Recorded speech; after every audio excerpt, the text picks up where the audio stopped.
Bonjour. On va démarrer, même si on n'est pas très nombreux.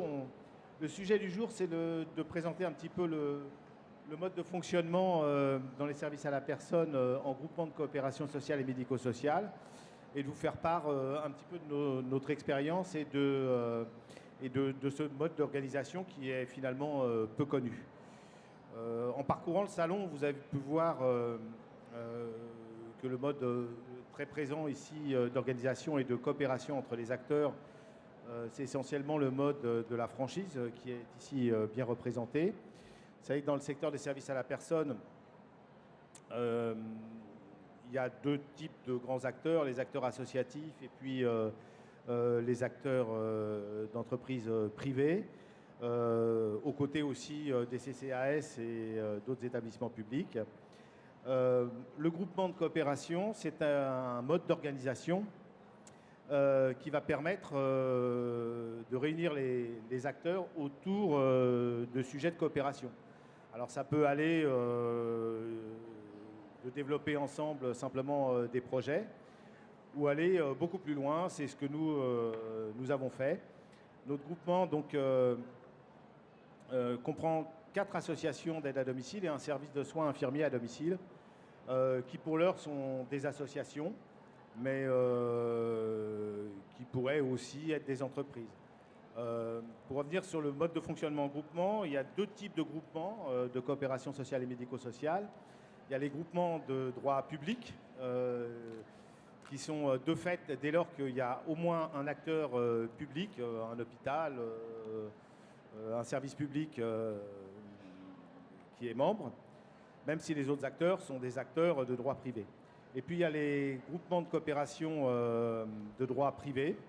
Ce que nous sommes des associations, mais ça pourrait être aussi ouvert à des entreprises ou à des professionnels libéraux du médico-social.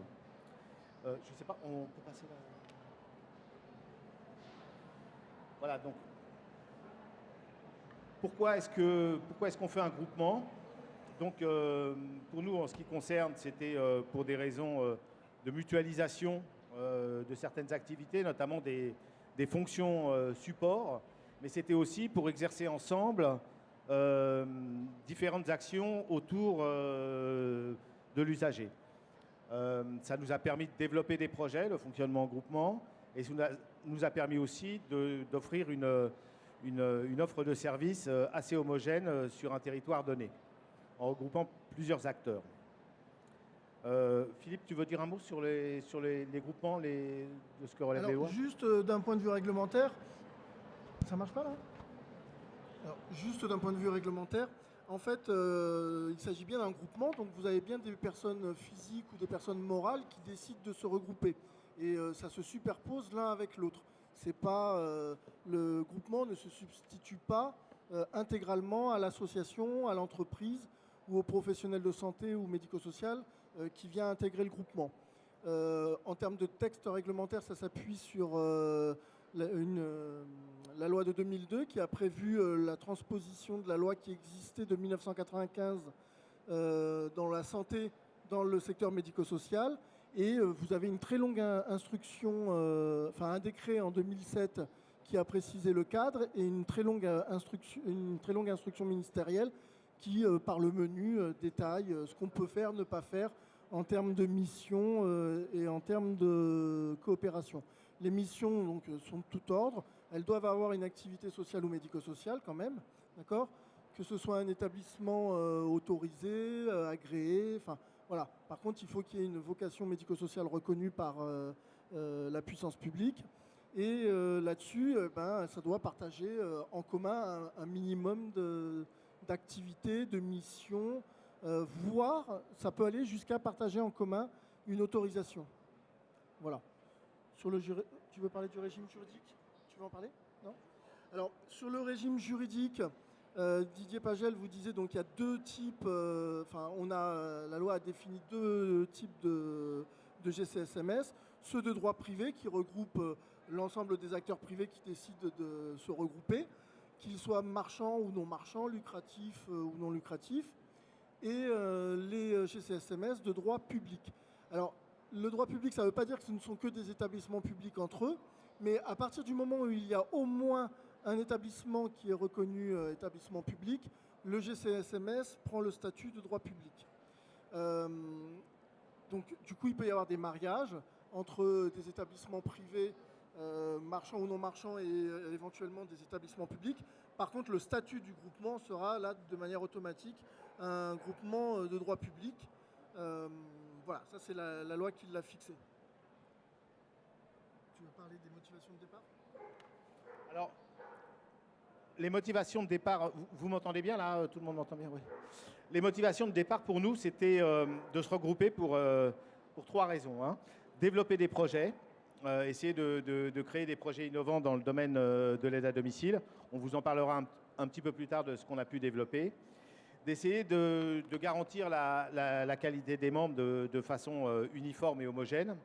Et puis enfin, de mutualiser un certain nombre de fonctions qui sont les fonctions support de gestion. Donc la comptabilité, donc pour vous expliquer un peu le mode de fonctionnement, chaque structure chez nous est dotée d'un président, d'un conseil d'administration, mais ensuite toutes les fonctions support, comptabilité, contrôle de gestion, le juridique, la facturation, les ressources humaines, les achats et la communication sont gérés par le groupement qui s'occupe de mutualiser. C'est-à-dire que concrètement, ça se traduit par exemple par un standard unique avec un fonctionnement du standard qui fonctionne de 8h à 20h, 7 jours sur 7.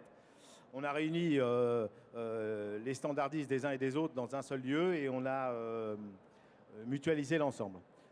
Concrètement, ça se traduit aussi par les bulletins de paye qui sont faits pour l'ensemble des structures par les mêmes opérateurs. Pareil pour les factures et pareil pour la comptabilité. Donc voilà, le but finalement c'est d'essayer d'améliorer un peu la qualité de service, d'essayer d'apporter une réponse homogène, notamment en matière de territoire d'intervention, et puis ensuite de pouvoir développer des projets ensemble. Tu peux passer ? Voilà. Pourquoi est-ce que nous, on a choisi la forme d'un GCSMS ? Parce qu'on avait une vision assez précise des partenariats, c'est-à-dire qu'on voulait vraiment aller au bout du processus d'intégration entre nos associations pour essayer de préparer l'avenir. Vous voyez bien qu'aujourd'hui, dans le secteur des services à la personne et plus largement du médico-social, ce sont des concentrations qui sont en train de s'opérer et qu'aujourd'hui, de rester isolé dans son coin, c'est de plus en plus difficile, de plus en plus compliqué pour les gestionnaires d'établissements. Donc en se mettant en commun, on peut travailler de façon plus sereine. Et puis ça représente aussi un intérêt pour les institutionnels qui en font, en face d'eux, on a un interlocuteur unique. Voilà. Donc en l'occurrence, le groupement Bien Vieillir en Île-de-France, c'était un groupement qui existait auparavant, dans lequel nous étions membres, mais qui était un petit peu, qui fonctionnait pas très bien parce qu'il n'avait pas été au bout de cette intégration. Il y avait seulement des choses comme la formation, etc., qui étaient mises en commun. Donc du coup, nous, on l'a récupéré pour essayer d'en faire une intégration complète de nos structures. Alors, aujourd'hui, notre groupement est composé donc de 4 associations d'aide à domicile, 2 qui sont sous le régime de l'agrément et 2 qui sont sous le régime de l'autorisation. Et enfin, nous avons aussi un service de soins infirmiers à domicile. Nous avons développé 4 pôles. Un pôle aide à domicile, donc qui regroupe les activités des services d'aide à domicile, qui ont donc été mutualisés. Donc ça comprend le travail d'aide à la personne traditionnel, c'est aussi du portage de repas, c'est aussi du transport accompagné. Nous avons un pôle soins avec le service de soins infirmiers à domicile, qui comprend donc des infirmières, des aides-soignantes, également un diététicien qui intervient, et une psychologue, et puis un pôle d'accompagnement des fragilités. Alors ça, c'est typiquement l'exemple de projet qu'on peut développer, sur lequel le responsable de ce pôle vous en parlera un peu plus en détail tout à l'heure. C'est ce qui nous permet d'accompagner de façon pluridisciplinaire des personnes âgées ou personnes en situation de handicap qui sont dans des situations sensibles. Alors on réunit autour de la table un infirmier, une psychologue, un diététicien, une ergothérapeute, les responsables de secteur. Toutes les situations complexes qui nous sont remontées par les structures membres et avec l'accord bien évidemment de la personne. Et cette cellule accompagne de façon un peu ciblée toutes les situations de fragilité. Et enfin, on a développé, grâce à cette mutualisation, un pôle action de prévention sur lequel on a monté des ateliers d'activité physique adaptée, de prévention des chutes, ateliers mémoire, et puis aussi des ateliers pour les aidants. Voilà. Alors, c'est comment est organisé vas-y. Alors le groupement, pour que vous compreniez, dans son organisation, donc je vous disais tout à l'heure, ne se substitue pas à chaque association. Donc les associations continuent à vivre, elles se sont regroupées, et par contre elles se sont mises d'accord sur un mode de fonctionnement. Et c'est là où repose l'essentiel de la vie statutaire du groupement, c'est que en fait l'acte fondateur, ça s'appelle la convention constitutive. Il n'y a pas de statut comme dans une association. L'acte qui permet de se regrouper, en fait, s'appelle la convention constitutive. Et à l'intérieur de ce document, la négociation entre toutes les structures fait que les associations se sont mises d'accord sur le mode de fonctionnement. Qui va décider, à quel moment, jusqu'où on intègre, quel type d'activité on va développer, quel territoire on va occuper. Voilà. Donc en l'occurrence, le groupement Bien Vieillir a un fonctionnement pour le coup qui est celui qui est décrit le plus simplement par l'instruction de 2007. Il y a une assemblée générale qui regroupe les conseils d'administration de l'ensemble des associations, qui détermine un conseil de gestion avec à sa tête un administrateur. Alors là pour le coup c'est la loi. Le seul représentant légal du groupement de fait est l'administrateur. Le conseil de gestion donne des avis en termes d'orientation et l'Assemblée générale valide d'un point de vue statutaire tout ce qui est réglementaire en termes de comptes en particulier. Donc l'administrateur pour fonctionner, en l'occurrence qui est Didier Pagel, a autour de lui une direction générale avec l'ensemble des fonctions support que sont la paye, la comptabilité, le contrôle de gestion, le juridique, enfin toutes ces fonctions sont regroupées. Alors, dans notre organisation, en plus, elles sont regroupées sur un site unique qui est une plateforme de gestion des fonctions support. Alors, là encore, c'est un mode de fonctionnement qui a été déterminé pour ce groupement. D'autres groupements peuvent décider que chaque association va conserver une partie de ses fonctions support ou pas, va partager une partie de ses fonctions support ou pas. Nous, l'intégration est allée assez loin de ce point de vue-là. Ce qui fait que dans les associations, au final, reste au quotidien tout le personnel d'intervention et l'encadrement du personnel d'intervention, toutes les fonctions en termes de stratégie ou de gestion étant remontées directement à la tête du groupement. À côté de ça, pour fonctionner, depuis 2013 où a été commencée cette cette organisation-là, aujourd'hui on est en train de passer dans une phase où on ne raisonne plus association par association, même si elle continue d'exister, mais on est passé sous une identité unique qui s'appelle Bien Vieillir en Ile-de-France. Et par exemple, les sièges des associations où étaient les bureaux des associations se transforment en assistance dépendance, complét à soins infirmières, se transforment désormais au fur et à mesure que le temps passe et qu'on s'organise en agence Bien Vieillir en Ile-de-France.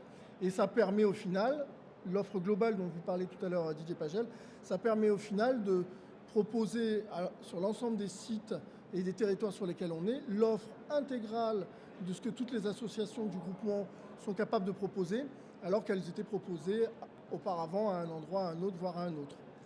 Donc voilà sur le fonctionnement, qui au final est assez simple, dont la loi interne est posée par la Constitution constitutive, qui peut évoluer aussi avec le temps. Voilà sur l'organisation du groupement. Sur les fonctions mutualisées, donc notre groupement a décidé de mutualiser celle-là. Ça pourrait en être d'autres. Donc c'est tout ce qui concerne la direction, la comptabilité, la facturation, tout ce qui est pôle RH et paye. tout ce qui est la supervision en termes d'exploitation et toutes les fonctions d'accueil et de standard.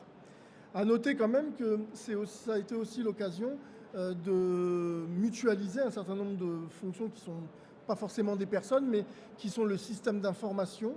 Donc, par exemple, toutes les structures utilisent les mêmes logiciels métiers, les mêmes logiciels gestion. Ce qui facilite en termes de consolidation, ce qui facilite également pour faire passer de l'information de l'une à l'autre. Voilà. Après, en termes de qualité et de gestion des risques, là aussi, le choix qui a été fait, c'est de partager les modes opératoires. Donc, l'intérêt, ça a nécessité d'abord un travail d'évaluation et d'audit association par association, de repérer ce qui fonctionnait le mieux chez les uns et chez les autres, et au final d'en faire un mode opératoire unique pour tout le monde. Les pôles d'activité, donc aujourd'hui, sont clairement définis chez nous. C'est l'aide à la personne qui regroupe comme nulle part ailleurs les aides humaines, les accompagnements, qu'ils soient véhiculés, le portage de repas, enfin ce genre d'activité, dans tous les modes possibles, imaginables, en mode prestataire, en mode mandataire, sous le régime de l'autorisation ou sous le régime de l'agrément, voire de la déclaration.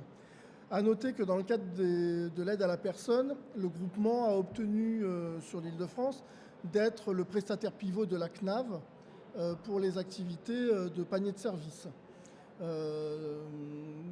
On a par ailleurs un pôle soins à domicile dont va vous parler après Sébastien.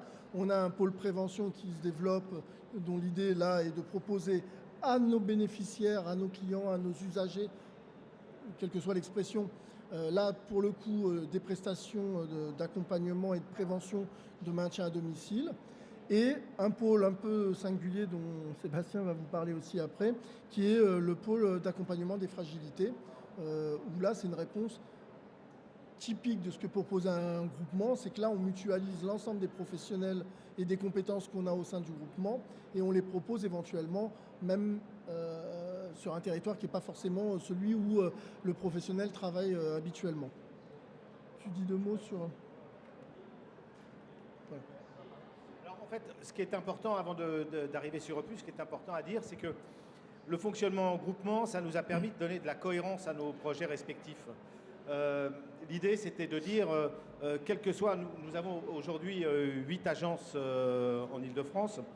L'idée, c'était de dire, quelle que soit l'agence concernée, l'ensemble des services à la personne proposés par le groupement doit être accessible de la même manière à la personne, à leur client, usager, comme vous voudrez. Donc, ce qui nous permet de donner une vraie cohérence au projet.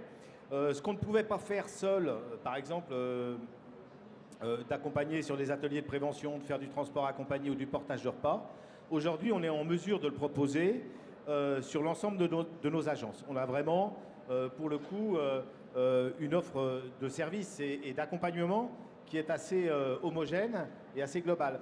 Pareil, en termes de modalités d'organisation, on a un seul manuel organisationnel pour l'ensemble des structures. Donc c'est ce qui nous permet... ce fonctionnement en groupement, ça permet à la fois de donner de la cohérence en matière économique, en matière sociale pour les salariés et aussi de donner de la cohérence au projet associatif ou en tout cas au projet qui est développé auprès des personnes. On va vous parler un petit peu, Sébastien va vous parler de la cellule Opus, qui est l'exemple même de ce qu'on peut faire en mutualisation et ce qui n'est pas possible de faire quand on est seul.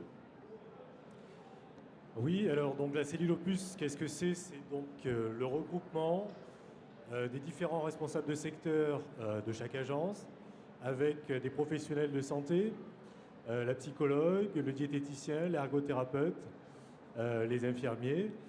Et cette cellule permet de traiter les cas qui sont remontés du quotidien, en fait de l'exercice au quotidien, de situations d'usagers en difficulté. Alors ça peut être une situation d'épuisement des aidants familiaux, ça peut être des troubles du comportement ou des difficultés relationnelles au domicile avec les intervenants, ça peut être des troubles de l'alimentation, des nutritions, des hydratations, ça peut être des situations de refus de soins.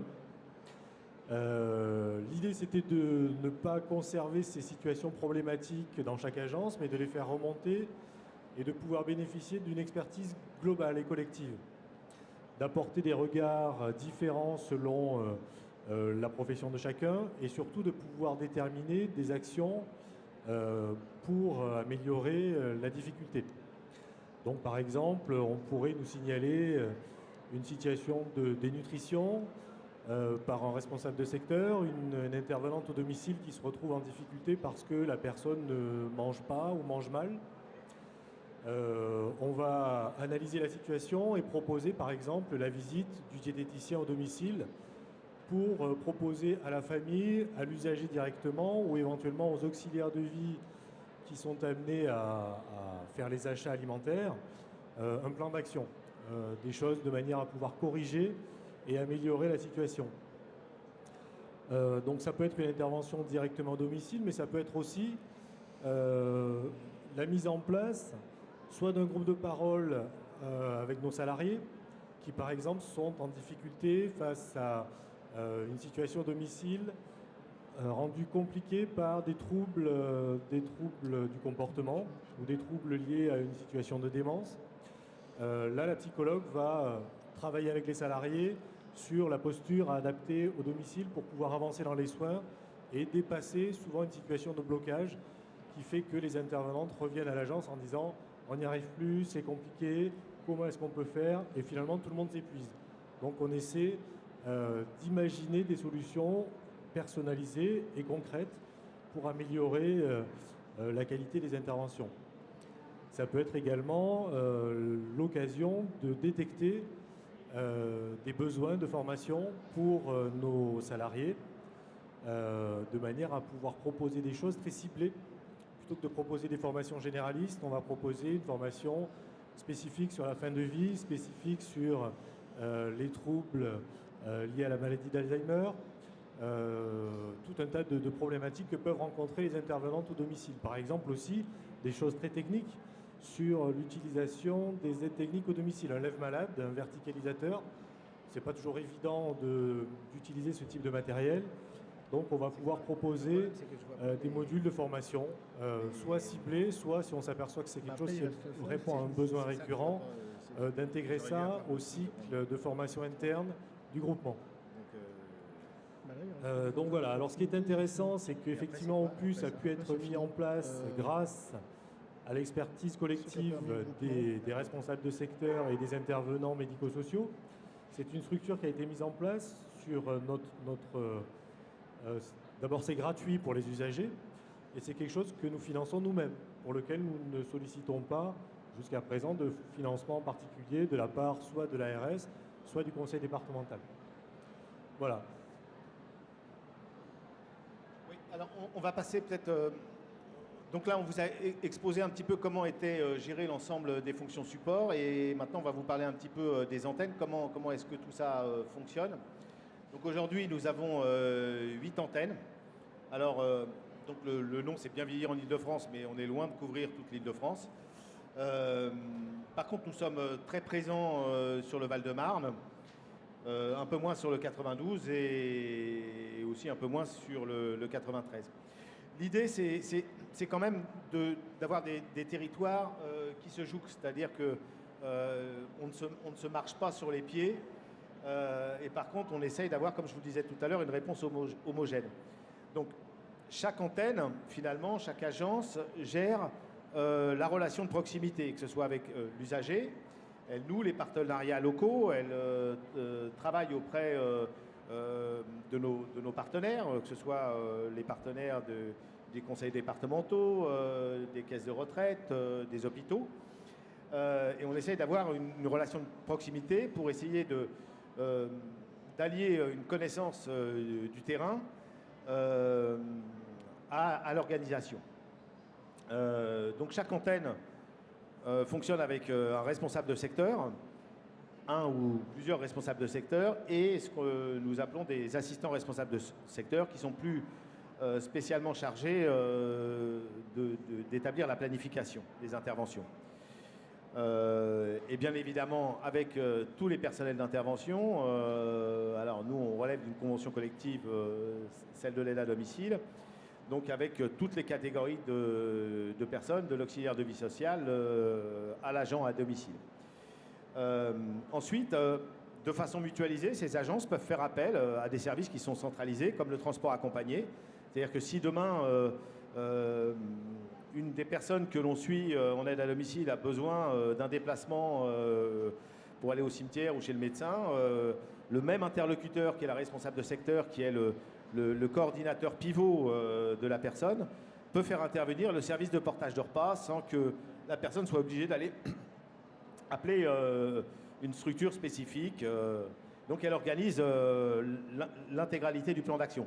Pareil, si demain, dans un couple, une des deux personnes est hospitalisée, pour celui qui reste, il faut du portage de repas. On met tout ça en place avec les services qu'on a développés là de façon mutualisée. Donc c'est un petit peu ce mode de fonctionnement qui nous permet d'offrir quelque chose d'assez homogène et d'offrir une réponse qu'on souhaite, nous, globale, autour de la prise en charge d'une personne âgée ou d'une personne en situation de handicap.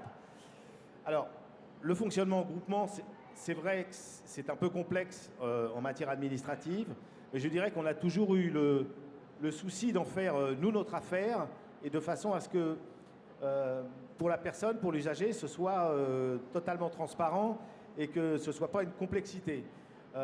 C'est pour ça que tout s'articule autour du responsable de secteur, qui est véritablement l'interlocuteur direct de la personne âgée ou de la personne en situation de handicap. L'idée, c'est que cette personne qui va coordonner les actions va pouvoir véritablement construire un projet personnalisé autour d'une évaluation qui peut être pluridisciplinaire et en tout cas qu'il l'est le plus souvent. Voilà. Alors, juste à noter, ça c'était par rapport à la relation client-usager. On est dans la même démarche de proximité dans la relation avec les intervenants. C'est-à-dire que pour l'intervenant, le groupement se matérialise au quotidien par l'agence à laquelle il est rattaché. Et que c'est vrai que dans la relation immédiate et la plus régulière qu'il a à avoir avec le groupement, c'est par l'intermédiaire de son responsable de secteur. Les fonctions de support venant vraiment en appui, en fabriquant les bulletins de salaire, en aidant à la rédaction des contrats ou ce genre de situation. Mais là encore, c'est vraiment d'abord une relation de proximité. Ce qui fait que vous voyez d'ailleurs que l'implantation a d'abord été très val-de-marnaise, parce que c'est un regroupement d'associations. Et donc en fait, ce sont bien des associations sur le Val-de-Marne qui ont cherché à se regrouper. Et après, on voit l'effet escargot par l'intégration de nouvelles structures en bordure. Travail qui continue puisqu'on va continuer à s'installer bientôt sur Paris et prochainement sur d'autres départements. Ce qui est important de dire sur ce qu'a permis effectivement le groupement, c'est qu'on n'a pas dissocié les avancées que le groupement a pu offrir aux associations en termes d'économie d'échelle, en termes de structuration du service rendu à l'usager. Un des exemples, par exemple, c'est que ce qui pose souvent difficulté dans le secteur des services à la personne, où on se doit à maintenir une continuité de service 7 jours sur 7, on a mis en place non pas un dispositif d'astreinte, on sait quelles sont les limites de ces dispositifs d'astreinte, où la responsable de secteur ou le dirigeant de la structure se promène avec son téléphone portable en train de faire ses courses à Carrefour et répond en même temps aux usagers. Non, nous, ce que la mutualisation nous a permis, c'est de mettre en place à tour de rôle un responsable de secteur sur place au niveau du siège qui gère l'intégralité des plannings et en même temps d'avoir pour la continuité de service du personnel présent sur place. En l'occurrence, c'est une aide-soignante, une ou deux aides-soignantes qui sont là pour intervenir parce que des fois, des salariés peuvent faire défaut le week-end, avoir du mal à se réveiller ou des choses comme ça. Et que nous, on a un devoir, c'est d'avoir une continuité de service. Ça nous a permis aussi d'apporter une réponse aux usagers directement à partir des agences ou à partir du siège, 7 jours sur 7 et de 8h à 20h le soir. Voilà un petit peu ce que permet le groupement. Ce que ça nous a permis aussi, c'est que certaines des structures qui ont été intégrées étaient des structures qui seules éprouvaient des difficultés financières, difficultés de gouvernance, difficultés d'organisation. De travailler en groupement, un groupement c'est c'est d'abord un groupement solidaire. Donc ça nous a permis d'aider au redressement de ces structures en difficulté. Et pour le petit exemple, il y a même des structures qui étaient 2 ans auparavant en difficulté, qui se sont permis de reprendre des associations à la barre du tribunal. Donc ça veut dire que le redressement a eu lieu grâce notamment au groupement. Alors les mutualisations ne sont pas une fin en soi, ça ne permet pas tout, mais dans l'ensemble, pour nous, ça a été bénéfique. C'est un peu le message qu'on veut faire passer aujourd'hui, c'est qu'il y a différents modes d'organisation dans les services à la personne. Oui, probablement, on va vers une concentration des acteurs. Probablement, il y a des réseaux qui de plus en plus, réseaux de franchise, etc., qui fonctionnent très bien et qui permettent au moins à des gens qui ne connaissent pas le secteur de se regrouper et d'avancer ensemble, ce qui me semble une bonne chose. De la même façon, il existe aussi des possibilités de se regrouper qui sont différentes de celles que peut proposer la franchise. Et le groupement est une de ces formes d'organisation qui, pour le coup, nous a réussi et que nous, on souhaite promouvoir. Si des gens veulent créer leur groupement, qu'ils y aillent ou nous rejoindre. Tout ça, ce sont des possibilités qui vous sont offertes dans le secteur de l'aide à domicile. Juste quand même, avant qu'on termine sur cette partie-là et qu'éventuellement on échange avec vous, ce qu'il faut bien comprendre en fait, c'est que le groupement, c'est pas une finalité en soi. Hein. Le groupement n'a pas vocation à créer de l'activité, n'a pas vocation à créer un établissement. Il peut être porteur. En fait, c'est vraiment un outil. C'est un outil de gestion en permettant des mutualisations, en recherchant, peut-être en regroupant des véhicules pour faire une flotte automobile. Voilà. C'est vraiment un outil en termes de gestion. C'est un outil en termes de stratégie pour développer des projets communs, pour harmoniser une grille tarifaire, voilà. C'est aussi un outil en termes de stratégie territoriale, parce que ça permet au final d'implanter, si vous voulez, si des associations sont spécialisées ou n'œuvrent que sur un secteur en particulier, ça permet tout à coup d'avoir une assise sur un territoire alors qu'on n'avait pas forcément une adresse et qu'on n'était pas reconnu sur le territoire. Voilà, c'est tout ça, mais au final, c'est vraiment qu'un outil. C'est pas en soi, l'idée n'est pas en soi demain matin de se dire je vais fabriquer un groupement pour fabriquer un groupement. Parce que d'abord, il faut qu'il y ait des associations, parce que c'est vraiment un regroupement de personnes morales ou de personnes physiques. Et du coup, en soi, ça n'a pas la finalité. C'est vraiment chercher, c'est vraiment pour mettre des outils en termes de gestion, en termes de stratégie, en termes de construction d'une réponse. Alors nous, dans l'aide à domicile, mais là encore, si vous n'êtes pas exclusivement dans l'aide à domicile, le GCSMS, le groupement de coopération sociale et médico-sociale, s'ouvre à l'ensemble des établissements reconnus médico-sociaux dans le Code de l'action sociale et des familles, hein, pas uniquement au service d'aide à domicile ou au service de soins infirmiers à domicile. On aurait pu très bien, on pourrait un jour, alors nous on est ciblé aide à domicile, donc c'est pas tout à fait ça, mais on pourrait imaginer un jour de s'élargir à des foyers, à de l'EHPAD, à du foyer logement, enfin voilà. Toutes les formes de structures médico-sociales qui sont prévues au Code de l'action sociale et des familles peuvent intégrer un groupement. Voilà.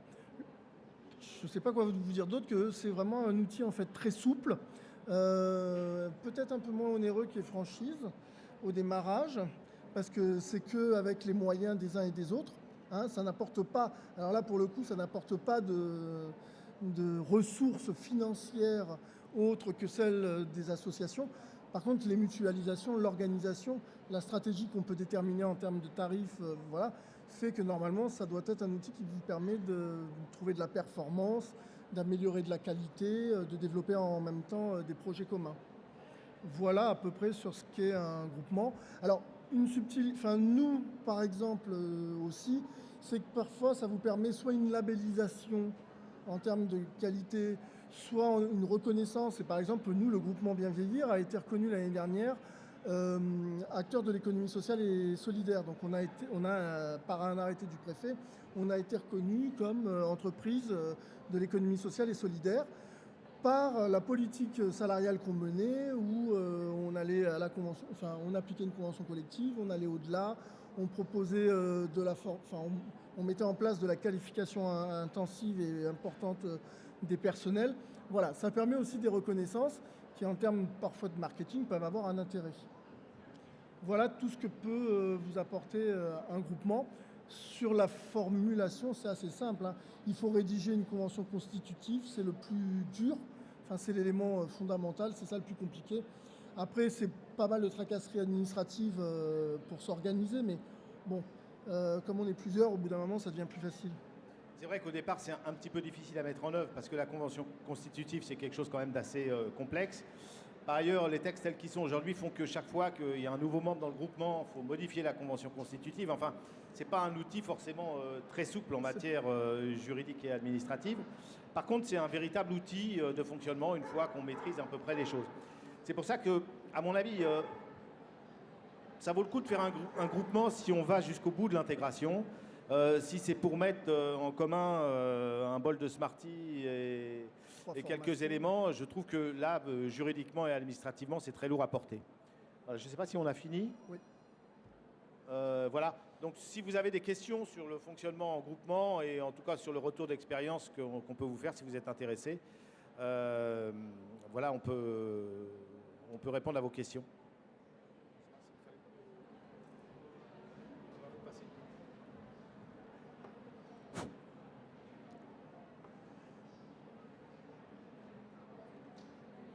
Excusez-moi, j'ai plusieurs questions.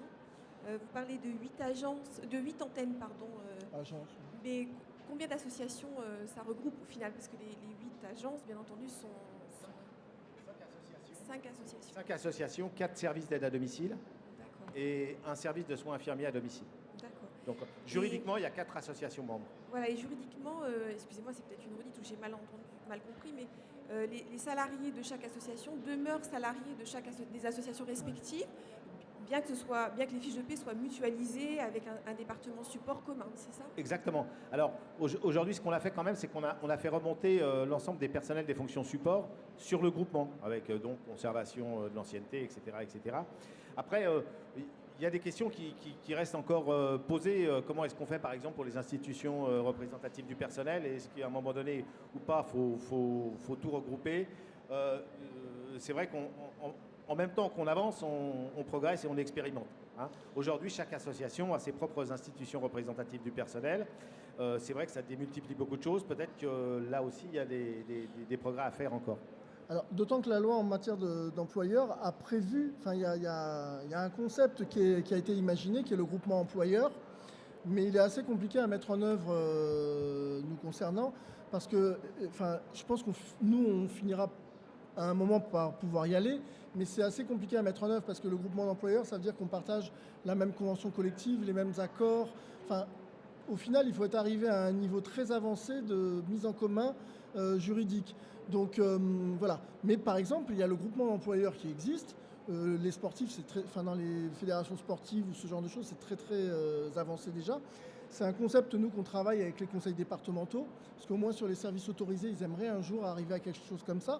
Mais ça reste aujourd'hui subtil au niveau juridique, parce qu'il faut des représentations du personnel, au niveau du groupe, au niveau local. Donc ça, c'est ça qui est très long à organiser. Par contre, on a réussi assez rapidement, en fait, à toutes les fonctions, tous les emplois administratifs et de gestion, à les faire remonter sur le groupement, et tout le personnel d'intervention et d'encadrement de proximité est resté dans les associations. Mais aujourd'hui, si vous voulez, pour répondre à une question très pratique, chaque intervenant à domicile n'intervient que pour le compte de l'association qui l'emploie. Mais c'est vrai que le groupement pourrait aussi employer ses propres salariés. Et notamment, on pense notamment aux problèmes de remplacement, à l'évolution de carrière des salariés, à la possibilité de créer des passerelles. Donc ça, ce sont des choses sur lesquelles on avance petit à petit. On n'a pas toutes les réponses aujourd'hui là-dessus. On n'a pas été encore jusqu'au bout de cette intégration-là. Mais en tout cas, c'est vrai que c'est l'objet. Par exemple, peut-être à terme aussi, on réfléchit, puisqu'on a on a des structures qui sont autorisées sur le même territoire, 2 qui sont autorisées. Je veux dire, pourquoi ne pas, à un moment donné aussi, que le groupement serve à les fusionner, puisque en fait, tout le travail de base au départ qui a permis de se mettre d'accord sur le mode de fonctionnement, sur que ce soit les contrats de travail, enfin les contrats de travail sont les mêmes partout, etc., etc. On prépare là quelque part éventuellement des fusions pour l'avenir.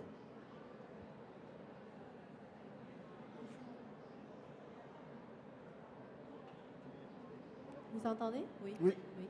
Je voudrais savoir, vous avez 4 associations au niveau conseil d'administration, le bureau, comment ça se passe? Est-ce que ça reste 4 conseils ou vous en avez un seul?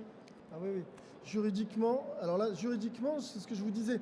C'est même si derrière le groupement acquiert une personnalité morale, de facto, il ne l'a pas. Donc c'est bien, chaque association a conservé son conseil d'administration, son bureau, et par contre, c'est regroupé en assemblée générale pour constituer le groupement. Et au sein du groupement, du coup, a élu parmi son assemblée générale, pour le coup, un administrateur. Parce que par contre, un groupement, c'est qu'un administrateur, il n'y a rien d'autre. Voilà, il n'y a pas de trésorier, il n'y a pas de secrétaire, il n'y a pas de... Voilà, la loi a dit que les groupements, ils sont représentés par une personne qui est élue par l'ensemble des membres qui constituent le groupement. Donc du coup, en fait, les présidents et les bureaux des associations continuent à perdurer, sont enregistrés régulièrement à la préfecture, enfin, tel que les statuts le prévoient. Par contre, depuis 2009 que le groupement a commencé à se constituer, là aussi, dans un souci de simplification, les statuts de toutes les associations se sont rapprochés pour que tout le monde ait à peu près le même mode de fonctionnement et que ça ne soit pas un casse-tête intenable à chaque fois qu'il faut à chaque fois qu'il doit y avoir une modification au niveau du groupement. Mais les associations ont conservé chacune leur personnalité morale. Elles continuent d'être enregistrées à la préfecture. Elles produisent tous les ans des comptes annuels, un rapport de gestion, voilà. Et le groupement fait la même chose sur la partie de ses charges et de ses ressources. Par contre, il n'y a pas, comme dans un groupe industriel, une consolidation. Nous, on l'a fait pour nous, de manière informelle, pour suivre en interne ce qu'on fait. Mais par contre, il n'y a pas, au sens d'une consolidation comme doit le faire un groupe industriel, ça n'existe pas pour un groupement. C'est la seule subtilité. Mais, et l'administrateur est bien l'administrateur du groupement. Et il est élu pour 1 an? Alors ça, c'est votre convention constitutive qui le prévoit. Là, en l'occurrence, chez nous, c'est pour 3 ans. Voilà.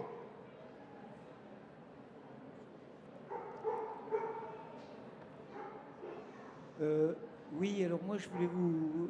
Bon, je suis désolé, je n'ai pas pu écouter toute votre conférence, mais comme vous avez parlé d'un regroupement d'associations, je me pose la question, est-ce que vous avez travaillé sur ce qu'on appelle les sociétés coopératives d'intérêt collectif?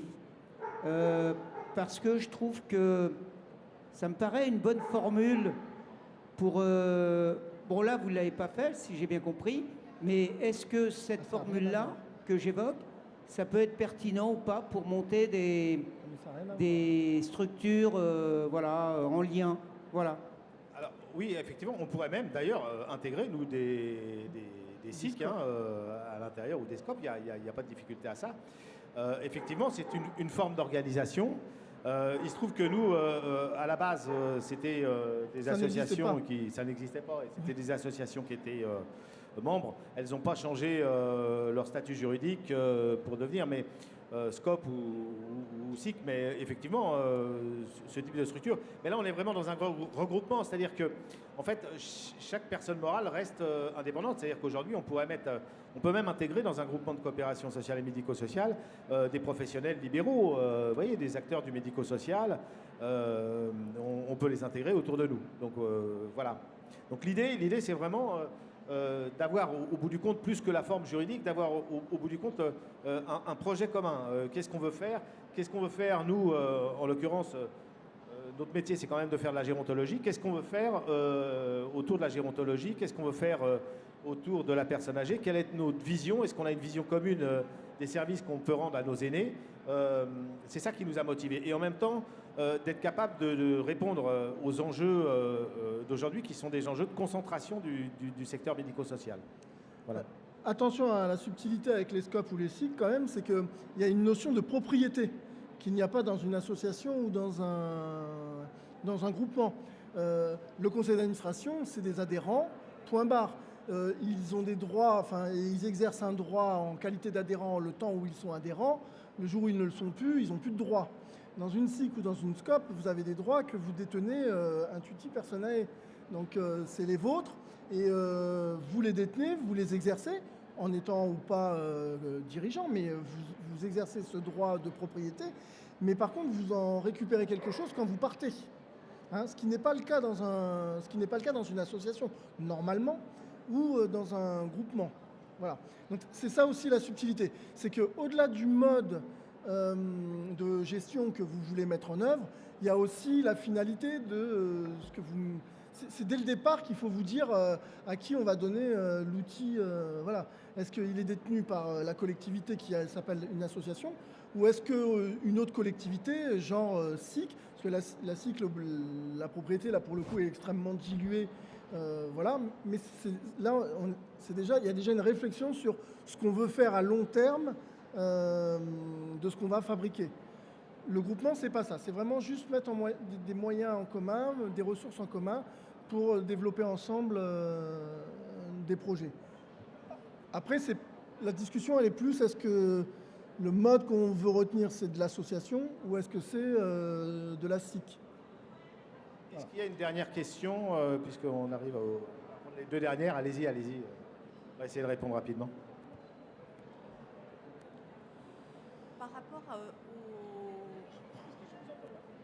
Par rapport aux services polyvalents d'aide et de soins à domicile, qui sont aussi des regroupements a priori de services d'aide et de services de soins, quelle est la différence par rapport à vos objectifs?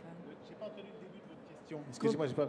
En cas de regroupement, c'est ça, de services de soins et de... Oui, la loi prévoit les SPASAD. Oui, Quelle est... Là encore, c'est pas la définition de la représentation juridique du service. C'est juste un mode d'exercice. Aujourd'hui, dans les établissements dits médico-sociaux, la loi de 2002 a défini un certain nombre d'établissements reconnus médico-sociaux. Il y a les SIAD, les services de soins infirmiers à domicile, les SAD, les services d'aide à domicile, les foyers de jeunes travailleurs, les foyers pour handicapés, les EHPAD, les EHPA, les foyers logements, tout cela. Et elle vient d'en fabriquer un nouveau, qui est le SPASAD. Mais là, en fait, ce n'est que regrouper en termes de gestion sur un document unique la gestion d'un service de soins, d'un service d'aide à domicile. C'est-à-dire que la subtilité, c'est que du coup, vous devrez, à l'autorité de tutelle, vous devrez lui transmettre un budget et un compte administratif spécifique à cette activité. Mais qui n'est pas... Ça peut se faire dans n'importe quel mode de gestion. Ça peut se faire dans le cadre d'un groupement, ça peut le faire une association seule dans son coin, voire aujourd'hui, depuis maintenant quelques années, même par une organisation privée.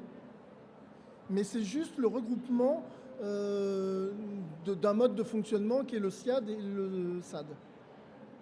On va prendre une dernière question, peut-être.